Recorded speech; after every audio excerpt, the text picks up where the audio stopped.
இந்த ஏசி வந்து ஓஜி 210 இந்த ரன்னிங் ஆகல, என்ன கம்ப்ளைண்ட்னு பார்க்கணும். நான் நல்லா ஃபுல்லாக பிரித்து பார்த்தப்ப இந்த காண்டாக்டர் வந்து மெல்ட் ஆகிருக்குது. எல்லாமே பிரித்து எல்லாமே சேஞ்ச் பண்ணிட்டோம். இந்த காண்டாக்டர் மெல்ட் ஆகிருக்குது. அது காண்டாக்டர் எப்படி மாற்றணும்னு பார்க்கலாம்.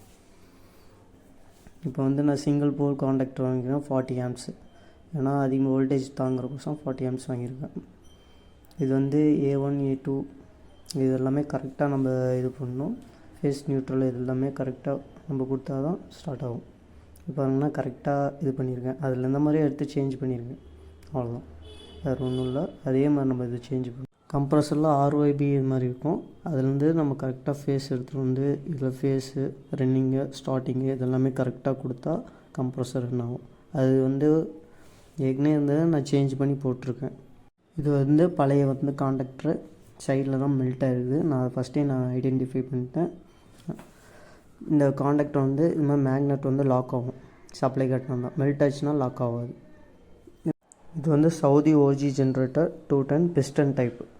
இது பிஸ்டன் டைப்னால கேஸ் ஃப்ளோ வந்து கொஞ்சம் ஃபாஸ்ட்டாக இருக்கும். கூலிங் வந்து சீக்கிரமாக கூலாகும் ரூம். இதில் டிஸ்அட்வான்டேஜ் என்னென்னா பவர் ஃபேக்ட் வந்து லாஸ் ஆகும். தேங்க்யூ ஃபார் வாட்சிங் திஸ் வீடியோ. Keep supporting.